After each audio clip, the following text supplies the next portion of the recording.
The planet of Nerith was quiet after the storm of war. Buildings stood broken. Ships lay scattered in the dust, and the air carried the smell of burned metal. Human forces had taken the main city after months of battle, and every soldier was ordered to clear the ruins for any surviving Zalari. No one expected mercy.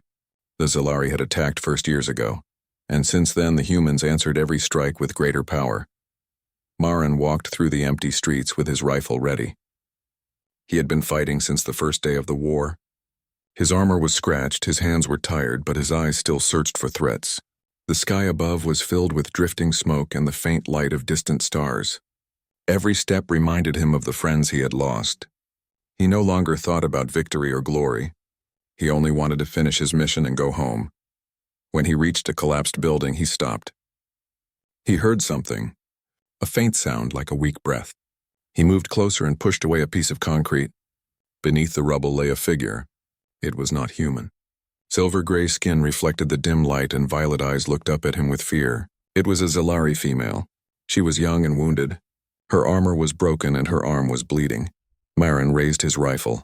His orders were clear. No Zalari was to be left alive. He looked at her again.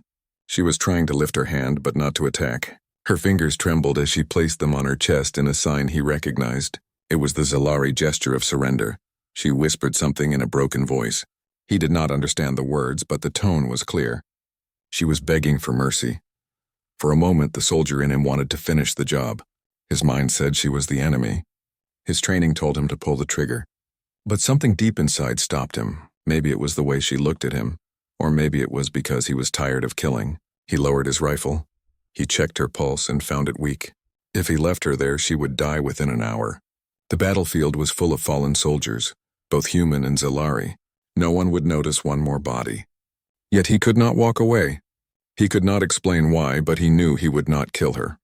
Marin searched the area and found a small shelter nearby, half buried under metal beams. He lifted the Zalari woman carefully. She was light but unconscious from pain. He carried her inside and placed her on a piece of cloth. He looked around for anything useful. The shelter had a water filter and an old med kit.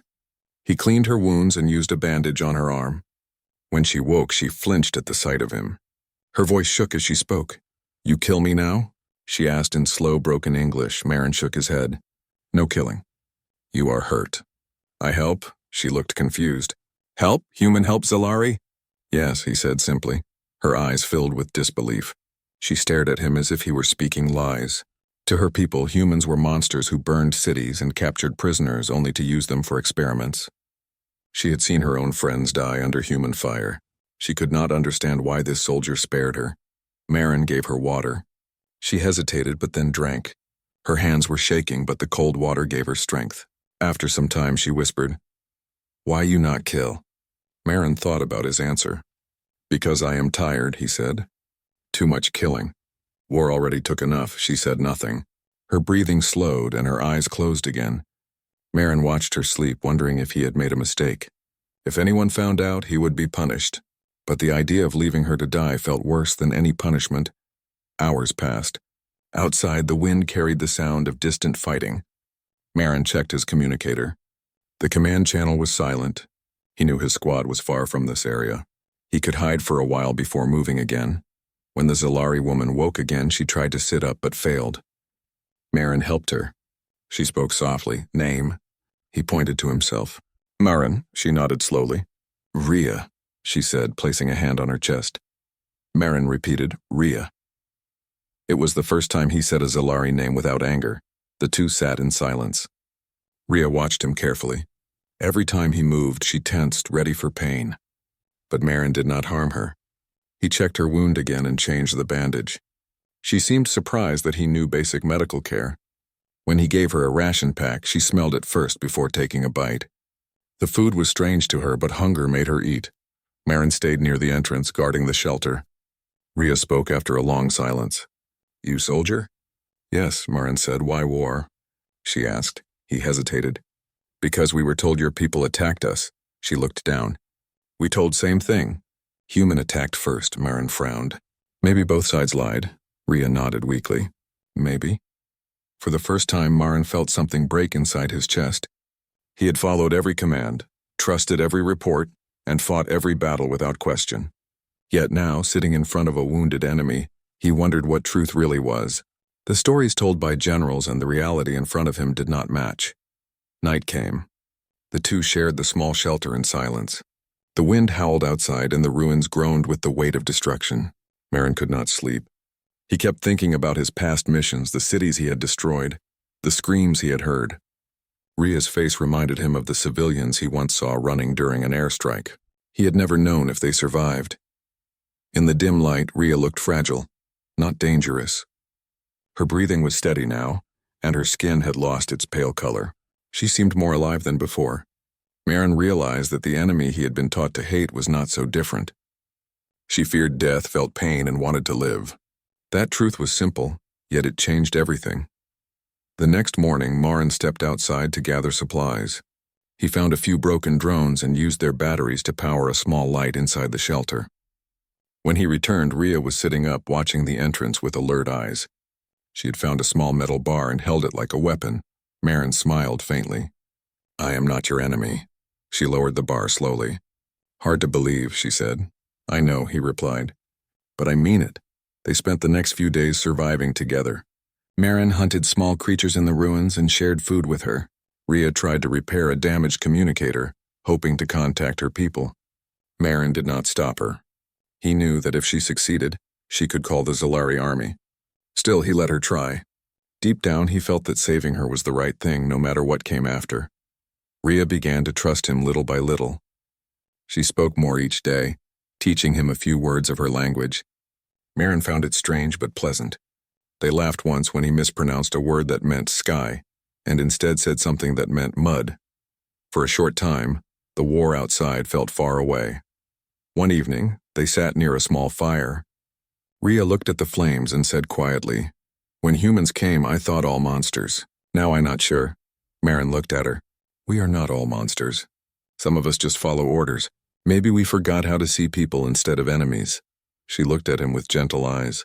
"You see me as people?" "Yes," he said. "I do." The silence that followed was peaceful. For the first time since the war began, both human and Zalari shared warmth instead of fear. Marin knew that if any soldier found out, they would call him a traitor. Yet he did not care. He felt more human now than ever before. Days later, while checking the area, Marin noticed a patrol drone moving above the ruins. Its red light scanned the ground. If it detected Ria, she would be captured or killed. Without hesitation, Marin pulled his cloak over her and covered the shelter entrance with debris. He waited until the drone passed before letting her breathe again. Ria looked at him with wide eyes. "You risk life for me," she said. "Yes," Marin answered simply. "Why?" "Because you are not my enemy anymore." She smiled faintly for the first time. It was a small, tired smile, but it carried gratitude. In that moment, Marin realized that what he had done mattered. One act of mercy could change how two worlds saw each other. As the night returned, the wind whispered through the ruins.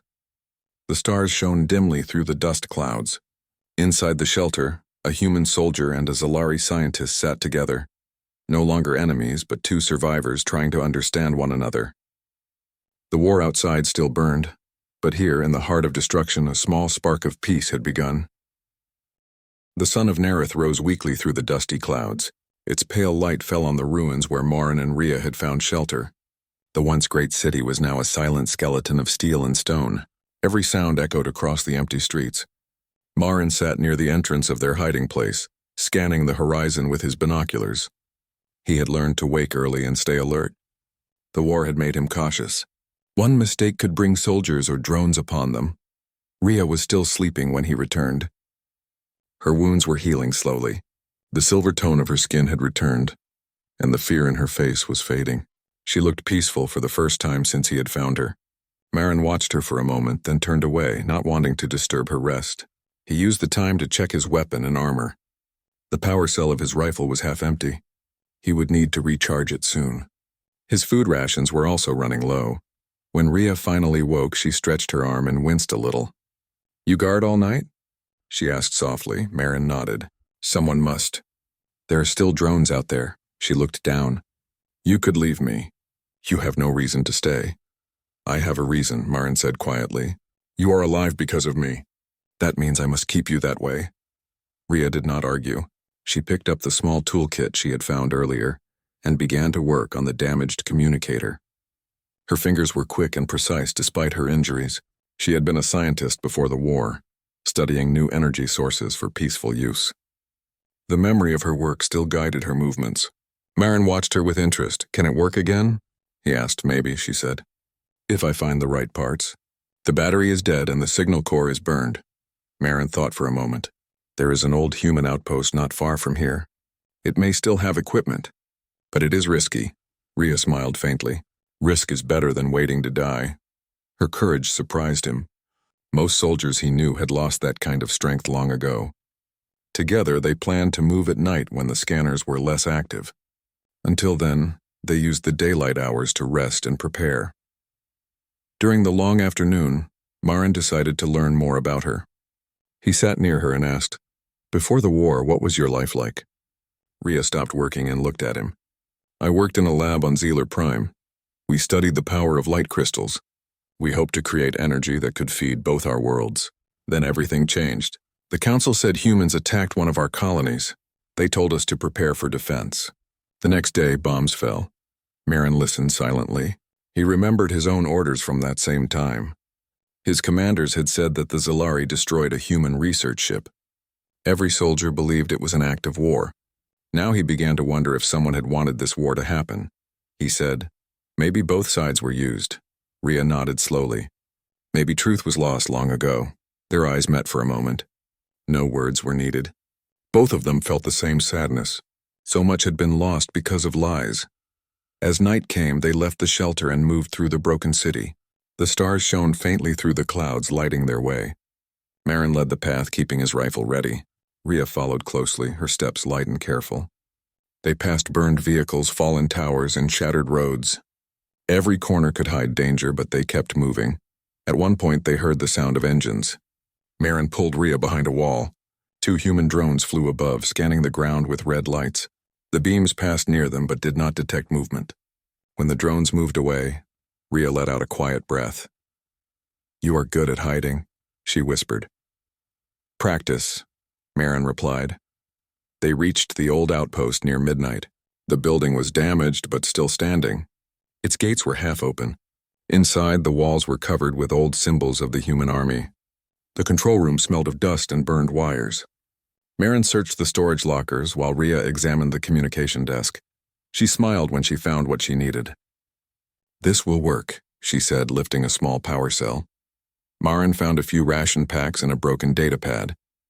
"You can fix it?" "Yes, with this I can send a short signal," she said. "But I will need your help to connect it." They worked together for hours. Rhea explained the circuits and Marin followed her instructions. It felt strange for him to be building something instead of destroying it. The quiet cooperation between them filled the dark room with a sense of purpose. When the power cell finally hummed with energy, Rhea looked at him with excitement. "It works," she said. Before she could send the signal, the sound of footsteps echoed in the hall. Marin reacted instantly, pulling her behind a console. He peered through a crack and saw 3 human soldiers entering the outpost. Their armor carried the same symbol as his unit. His heart tightened. "They were from his army," Rhea whispered. "Your people?" Marin nodded. "If they see you, they will kill you.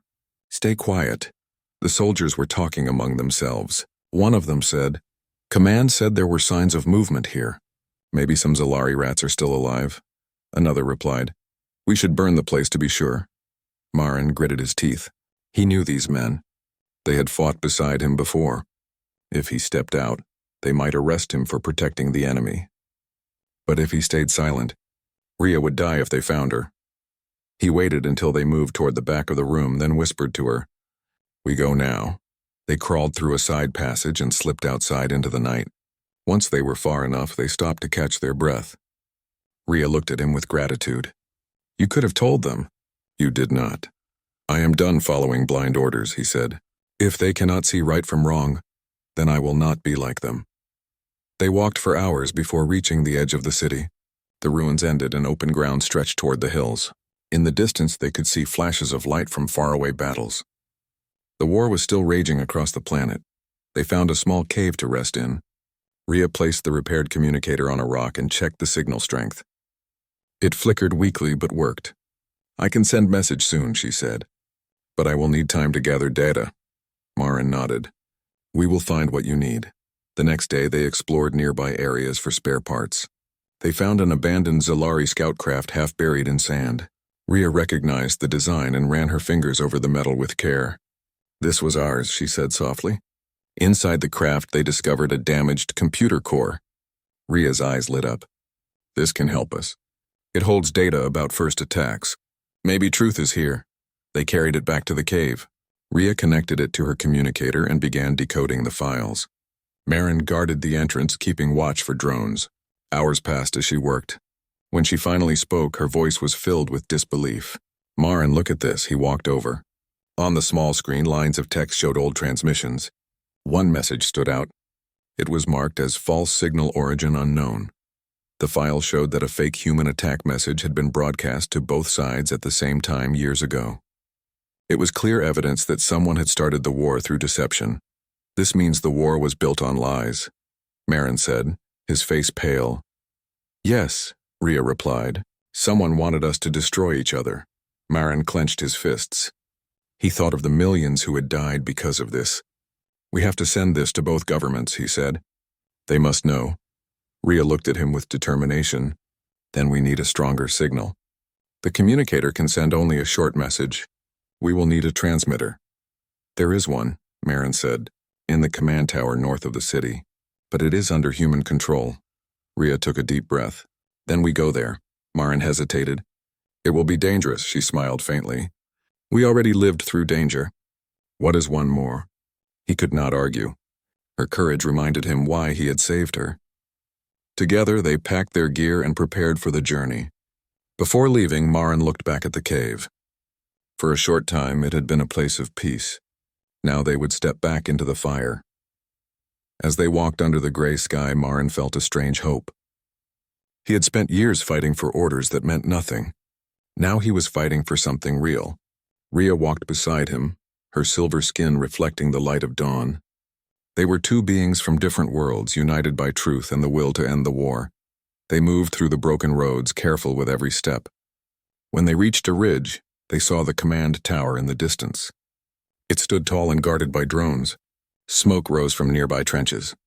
Rhea looked at the tower and said, "That is where we will change everything." Marin nodded. "Then we make a plan." They sat behind a rock and studied the defenses. Marin used his binoculars to count the patrols. There were at least 10 soldiers and 2 mechs. It would not be easy. But he had fought worse battles before. This time he was not fighting to win a war. He was fighting to end it. As night fell again, they rested before their next move. The silence between them was no longer uneasy. It was filled with quiet understanding. Rhea trusted him now completely. She had seen his choices and his heart. Marin, in turn, saw in her the strength of a people who had suffered but never surrendered their spirit. When they closed their eyes to sleep, both knew that tomorrow would decide the future of 2 worlds. The morning air was cold as Marin and Rhea prepared to move toward the command tower. The rising sun turned the sky a pale gold, touching the ruins with a faint glow. The 2 travelers stood on a ridge overlooking the wide valley. The tower stood in the distance like a dark spear among broken structures. Around it were human camps, defense walls, and drone patrols flying in slow circles. Marin studied the defenses through his binoculars. They have guards at every gate, he said. The drones move in a pattern. We can use the blind spots, but it will take time. Rhea looked through her own small lens. I can help with the control systems once we get inside, she said. If I can access the main console, I can send the data. They moved carefully through the valley, using shadows and debris for cover. Every step was measured. Every sound could bring death. Marin led, always scanning ahead, while Rhea followed silently, trusting his sense of direction. The path took them through old tunnels once used for transport lines. Rusted rails stretched along the dark passage, and the air smelled of dust and oil. As they walked, Rhea spoke softly. Do you ever miss your home? Marin nodded. Yes, I think of the fields where I grew up. There was a river near our house. My mother used to say that water remembers peace even when people forget. Rhea smiled faintly. Your mother was wise. On my world, we had gardens that glowed at night. The light came from the plants themselves. I used to walk through them when I could not sleep. For a moment, their words painted pictures of worlds far away from war. The tunnel carried the sound of their steps, and the memories made them feel human again, even though one of them was not. When they reached the end of the tunnel, they saw an old service gate. Marin forced it open, and they entered a maintenance area under the command tower. Dust covered everything, but the structure was solid. Rhea examined the walls and touched the control panel beside the door. "This is old human tech," she said, "but I can connect my device." Marin watched her link her communicator to the system. Sparks flashed and the screen lit up. "You can read it?" he asked. "Enough to open some doors," she replied. "This tower was built before the war, yes?" "Yes," Marin said. "It used to be a joint research base." Rhea paused. "Joint, humans and Zalari together?" "That is what I heard," he said. "Before everything went wrong." Her eyes widened. "Then this place may hold more than we think." She opened a hidden passage on the side wall. A metal staircase led downward. The air smelled of cold metal and electricity. They followed the stairs until they reached a large room filled with glowing screens and old equipment. Some machines were still active, powered by backup energy. The walls were marked with both human and Zalari symbols. Rhea ran her fingers across one of the consoles. "This is not just a command tower," she said. "It was a research center for shared technology. Look at this writing. These are notes from both languages." Marin moved beside her and read the faded labels. They spoke of energy transfer, communication systems, and peace projects. His chest tightened as he realized what this place had been. "We were partners once," he said. Rhea nodded. "Someone wanted us to forget that." They began exploring the room. Rhea connected her communicator to the main terminal. Lines of data scrolled across the screen. She translated the words slowly.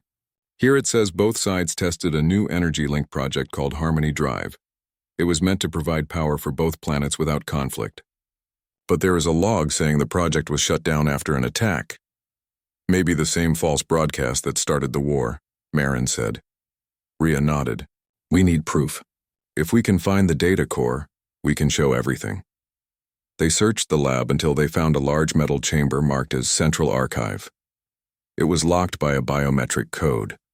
Marin tried to open it but failed. Rhea examined the lock. "It needs both human and Zalari access," she said. "That means 2 people. 1 from each side." Marin looked at her. "Then maybe we are the ones it was waiting for." He placed his hand on the human scanner. She placed hers on the Zalari panel. The door clicked and slid open. Inside, blue light filled the chamber. Rows of floating data crystals lined the walls, glowing softly. It was a sight unlike anything Marin had ever seen. Rhea stepped forward, her eyes wide with wonder. "This is the core of the project," she said. "All research, all records are here." She picked up one of the crystals and connected it to her device. The screen showed old video logs. The first image displayed humans and Zalari working side by side in a lab, smiling as they tested new equipment. A voice spoke in the background explaining that the Harmony Drive would end resource wars forever. Another log showed the day of the false broadcast. Confusion spread among the workers as alarms sounded. Then communication went dark. Marin clenched his fists. "All this time they hid this from us," Rhea looked at him. "If we can send this to both armies, they will see the truth." Marin nodded. "Then we must reach the main antenna on the roof. That is our only chance." Before they could move, an alarm sounded. The lights turned red and a voice echoed through the chamber. "Unauthorized access detected. Security teams deployed." Rhea's eyes widened. "They found us." Marin grabbed his rifle. "We move now." They ran through the corridors, guided by emergency lights. Drones began to appear, scanning the area. Marin shot down 2 of them with quick bursts. Rhea stayed behind him, clutching the crystal drive. When they reached the elevator shaft, it was locked. Marin pried the door open and looked up. "We climb." The climb was long and tense. Metal rungs were cold against their hands. The sound of distant gunfire echoed below as security units tried to locate them. Rhea struggled near the top, but Marin helped her through the opening. They emerged into a hallway near the upper levels of the tower. The hallway led to an observation deck with broken glass windows. Through them, they could see the sky filled with smoke and flashes from distant battles. The war had no end in sight. Rhea looked at it with sadness. "If only they could see what we found," she said. "They will," Marin replied, "if we survive long enough to show them." They found the control room for the antenna. The main panel still had power, but parts of it were damaged. Rhea worked quickly, connecting her device to transfer the data. "It will take a few minutes," she said. "I must bypass the security locks." Marin guarded the door. His rifle hummed softly as it charged another round. The sound of footsteps came from below. He could hear voices shouting commands. His pulse quickened. "Make it fast," he said. "I am trying," she replied, sweat on her forehead. "Almost there." Bullets struck the door. Marin fired back, hitting one of the soldiers trying to break through. He moved to cover her as more enemies approached. The machine beeped, signaling completion. Rhea shouted, "Data transfer ready, but we need a clear line to send it." Marin saw a hatch leading to the roof. "Up there," he said. They climbed the ladder and emerged into open air. The wind howled around them. The antenna tower stretched above, tall and covered in wires. Rhea began climbing to the top while Marin provided cover from below. Drones circled the building, firing at them. Marin shot several down, but more kept coming. One blast hit near Rhea and she almost slipped. Marin caught her hand just in time and pulled her to safety. "Are you hurt?" he asked. "No," she said, breathing hard. "I am fine." "We must keep going."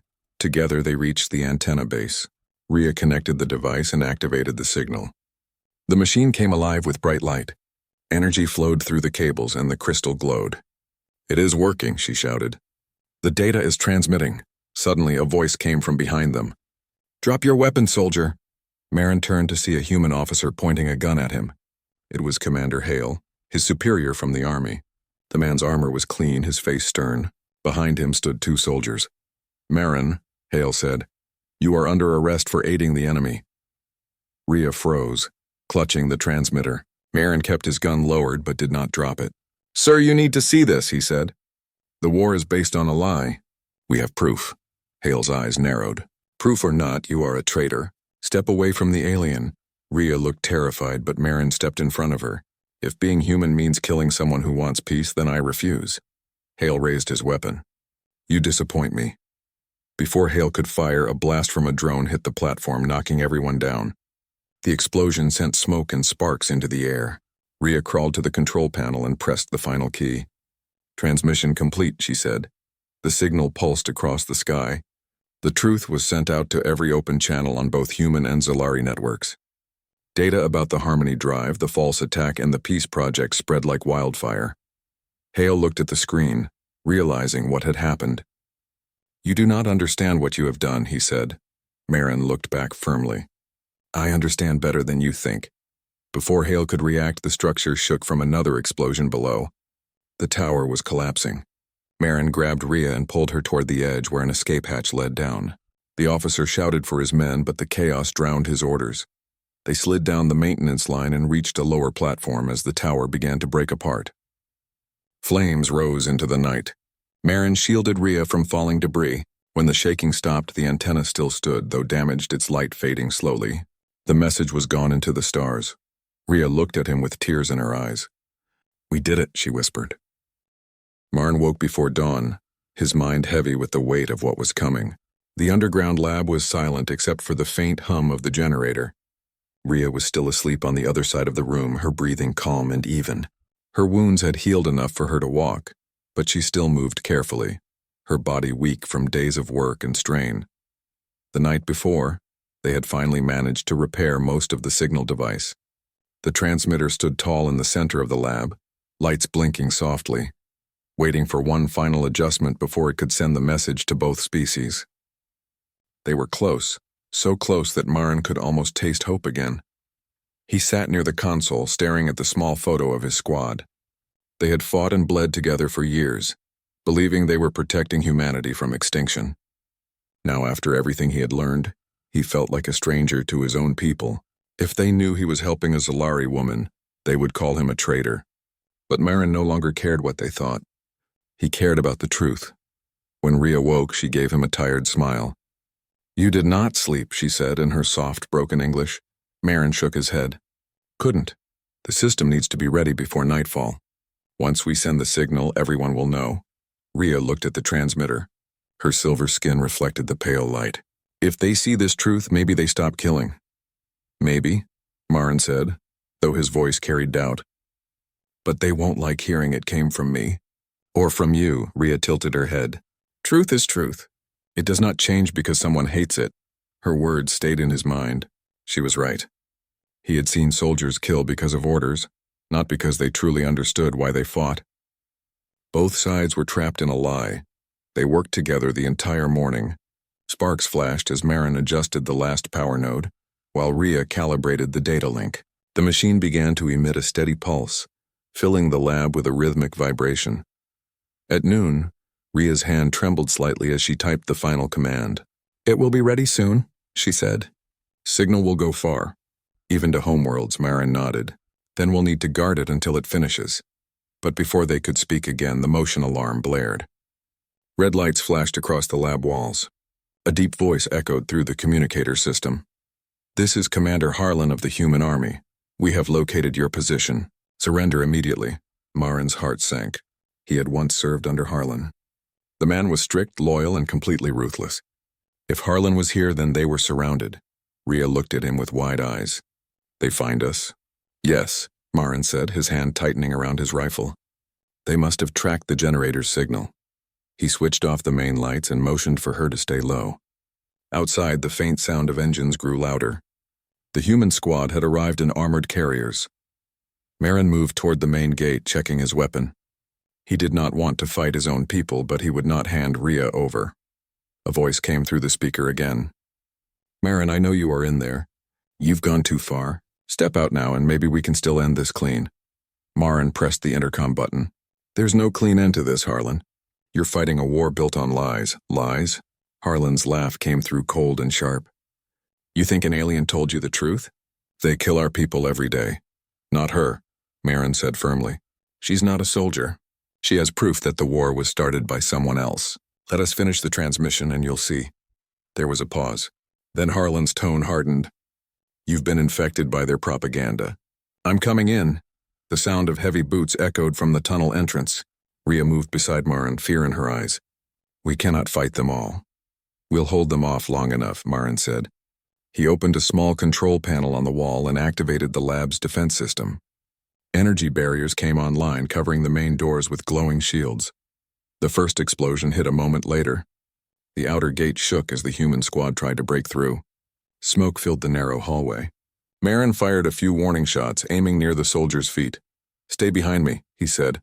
Rhea crouched by the control console, typing fast. I can reroute power from shields to signal booster, but it may weaken our defense. Do it, Marin said without hesitation. Get the truth out. That's all that matters. The fighting grew fierce. Soldiers pushed forward with shields and rifles firing into the room. The air filled with the crack of energy rounds. Marin ducked behind cover, returning fire. His training kept him alive, but he knew they would break through soon. One soldier managed to throw a grenade through the barrier. It exploded near the wall, sending debris flying. Rhea fell, clutching her arm, but she quickly got back up. It is almost ready, she said through pain. Marin glanced at her, admiration and worry mixing inside him. Just a little longer, he said. He reloaded and stepped forward again. Harlan's voice boomed through the hall. Last warning, Marin. Surrender or we take you down. Then you'll have to shoot me, Marin shouted back. There was silence for a moment. Then another explosion tore through the barrier. The lab door burst open and the squad rushed in. Marin fired several shots, forcing them to take cover behind machinery. One round hit the generator, sending sparks across the floor. Smoke filled the room again. Rhea finished the sequence and slammed her hand on the final switch. The transmitter came alive, sending a powerful beam of light up through the ceiling. The data began to transfer into the planetary network. It is working, she shouted. The truth is going out. Harlan entered the room, his weapon aimed at her. Step away from the console, he ordered. Now, Marin moved between them. Don't do it, Harlan. This isn't the enemy you think it is. She's an alien, Harlan said.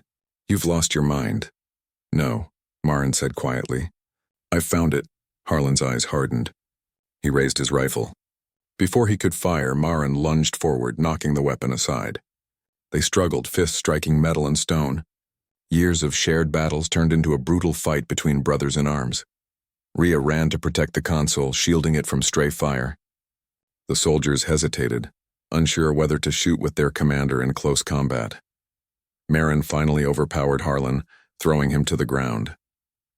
"Look at the screen," he said, gasping for breath. "See for yourself." Harlan turned his head. The monitor displayed ancient footage, showing humans and Zalari scientists working together. Another file revealed the forged message that had started the war. Harlan stared, disbelief written across his face. "What is this?" he whispered. "The truth," Rhea said softly. "We were never enemies." The other soldiers lowered their weapons. Confusion filled their faces. They had been told for years that Zalari were monsters. Now they saw proof that everything had been manipulated. Suddenly the damage generator sparked again. Flames spread across the cables, reaching the main power source. Marin grabbed Rhea and pulled her back as the console exploded. The transmitter continued to beam upward, unstoppable now. "Get out," Marin shouted. "The place is going to blow." He helped Rhea toward the exit while smoke and heat filled the corridor. Harlan stumbled after them, still holding his injured arm. They emerged from the underground just as the lab erupted behind them. A bright flash lit the sky, followed by a deep rumble that shook the ground. The transmission tower remained standing, glowing like a pillar of light. Marin and Rhea fell to the ground, gasping for air. Above them, the signal continued to pulse across the atmosphere, carrying the message to every network, every channel, every outpost. Rhea turned to Marin, her voice weak but calm. "It is done. They will know." Marin nodded. "Let's hope they listen." Harlan stood a few feet away, watching the beam fade into the distance. His expression was no longer full of anger. "If that message is true," he said slowly, "then everything we did was for nothing." "Not for nothing," Marin said. "It brought us here, and now we can fix it." Harlan looked at Rhea, then at Marin. "They'll call you a traitor," he said quietly. Marin gave a tired smile. "Then I'll wear that name with pride." The wind carried the scent of smoke across the field. Behind them, the ruins of the lab glowed like ashes of a dying fire, but in the sky above the signal spread farther and farther, reaching worlds that had long been enemies. The war was not over yet, but something had changed. The truth was finally free, and for the first time in years Marin felt hope rise like dawn after endless night. The weeks following the transmission were unlike anything Marin or Rhea had imagined. Across both human and Zalari territories the message spread. The truth of the false attack, the manipulated broadcasts, and the shared research project reached commanders, soldiers, and civilians alike. At first there was confusion and anger.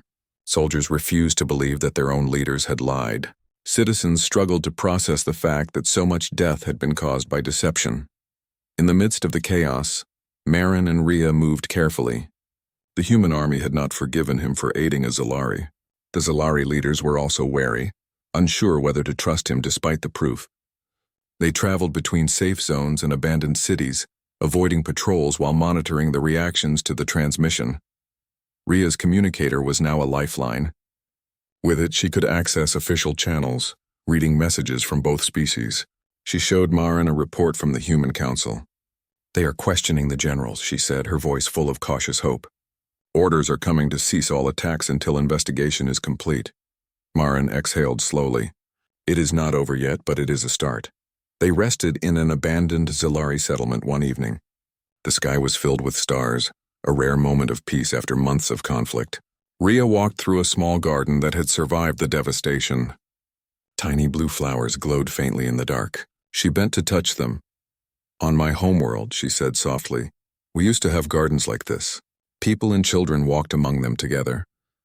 The light was gentle and everyone felt safe." Marin stood beside her, watching the fragile plants. "Maybe one day both our worlds can have gardens again." Rhea smiled faintly. "If people remember the truth, maybe they can." The next morning, they continued toward the Human Council headquarters. Their plan was simple but risky. They wanted to personally deliver the crystal drive to the council, ensuring that no one could claim the evidence was false. Along the way, they encountered small groups of soldiers who were now confused by the transmission. Some recognized Marin and lowered their weapons. Others stayed cautious, uncertain whether to trust him or arrest him. One group of soldiers blocked their path near a bridge. Marin stepped forward. "We only want to deliver the truth to the council," he said firmly. "No fighting. Nothing more." The soldier in charge studied him carefully. "The signal changed everything," he said slowly. "Orders are to allow passage. But if you try anything else, we will stop you." Marin nodded and moved ahead. Rhea followed, the crystal drive secured in her hands. Every step carried tension, yet hope grew stronger with each mile. When they reached the council headquarters, guards at the main gate recognized Marin. They had seen the transmission and had already received instructions to let him and the Zalari inside. For the first time in months, Marin felt a weight lift from his chest. They were not running from soldiers. They were walking toward a chance to make peace. Inside, the council chamber was filled with humans and Zalari sitting side by side. Leaders of both species looked tense, some with suspicion, others with curiosity. Marin stepped forward and placed the crystal drive on the central table. "This is everything," he said. "The project. The records. The false attack that started the war. Look at it and you will see the truth." Rhea stood beside him. "It is time to stop believing lies. We must decide together." The council members examined the data. Screens lit up, showing the old video logs, research files, and the forged messages. Gasps and murmurs filled the room. Humans who had believed the Zalari were monsters now saw their own mistakes. Zalari who had suffered years of loss realized they had been misled as well. A senior human council member, a woman named Director Leora, looked at Marin. "You risked everything for this truth," she said. "You are considered a traitor by your army, yet you saved countless lives." Marin nodded quietly. "I did what was right, not what was easy," Rhea added. "We can choose peace now. Both our peoples can stop the war and rebuild, but only if leaders on both sides trust the truth." Debate followed. Some council members demanded punishment for Marin. Others argued that the focus should be on ending the war immediately. The evidence was clear, and in the end, the decision was unanimous. A ceasefire was declared. Orders were sent to every unit on Nereth to halt all attacks. Outside, soldiers lowered their weapons. Zalari forces stopped their bombardments. Humans retreated from occupied zones. Across the planet, for the first time in years, silence replaced the roar of war. Marin and Rhea watched the skies from the council building. Smoke still rose from the ruins of cities, but there was no gunfire. No drones flew overhead. A human soldier came to report that Zalari units had withdrawn peacefully. Marin's heart lifted. Weeks passed. Peace talks began between humans and Zalari. Cities that had been destroyed were slowly rebuilt. Refugees returned, bringing stories of survival and hope. Children played in areas that were once battlefields. Gardens were planted in memory of the lost, symbols of life replacing destruction. Rhea was invited to speak at council meetings as a representative of her people. She told the story of the Harmony Drive project and the false messages. Leaders on both sides listened carefully, learning lessons that could prevent future conflicts. Marin, though still considered a traitor by some military leaders, was allowed to continue serving as a liaison between humans and Zalari. His courage and choice to act with mercy had inspired others to see beyond orders and rules. One day, Rhea invited Marin to a small park in the city. Tiny plants glowed under soft lights, similar to the garden she had shown him months ago. She turned to him and smiled. "Do you see?" she asked. "This is what we can have if we remember the truth." Marin looked at the glowing plants and the children playing nearby. "Yes," he said. "This is worth fighting for." She placed her hand gently on his arm. "You surprised everyone, Marin. I expected death when I met you, but you gave me life, and now life has a chance to grow again." He smiled faintly. "I did not do it for praise. I did it because it was right. That is all that matters." They walked together through the park, side by side, human and Zalari united in purpose. The wind carried the scent of flowers and fresh air. Above them, the sky was clear and the stars shone faintly even in the day. Across Nereth, the news spread. Both peoples were learning to rebuild trust. The memory of war was painful, but the evidence of truth gave hope. Young humans and Zalari studied together, learning each other's language and history. Scientists began projects to share resources peacefully. Communities came together, planting gardens and schools. Months later, Marin and Rhea visited the ruins of the city where they had first met. The collapsed buildings were now partially rebuilt with small homes and public spaces. Children ran through streets where soldiers had once marched. Rhea knelt beside a patch of flowers she had planted. "It is strange," she said softly. "This city was once full of death. Now it is full of life." Marin stood beside her, hands resting on his rifle case. "Life always finds a way, Rhea, even in the darkest places." She looked up at him. You believed in that too, even when I did not. You gave people a choice they never expected. He nodded. Sometimes the right choice is the one that surprises everyone. The two of them walked through the streets, seeing humans and Zalari working together, rebuilding what war had destroyed. Marin realized that true strength was not in weapons or armies, but in mercy, courage, and the willingness to act on what was right. The alien woman who had once expected to die at his hands now walked beside him, safe, strong, and hopeful. And the human who had refused to kill had inspired a new future, one where two worlds could coexist, learn from each other, and grow. As the sun set, painting the sky in colors of gold and violet, Marin and Rhea stood on a small hill overlooking the city. The wind carried the sound of laughter and life below. Peace had begun. Marin turned to Rhea. "Do you think we can keep it?" She smiled, her violet eyes shining. "We must, for all of us." They watched the horizon together, human and Zalari united. For the first time, the stars above seemed brighter, reflecting the hope of two species who had chosen life over death, trust over fear, and truth over lies. And so, on the planet of Nerith, a choice made by one human soldier changed the course of history. The war ended not with destruction, but with understanding. And the alien woman who had expected to die learned that sometimes the greatest surprise comes in the form of life, hope, and unity. Peace had returned, and the future was no longer written by hatred. It was written by courage, compassion, and the choice to see another being as a person, not an enemy.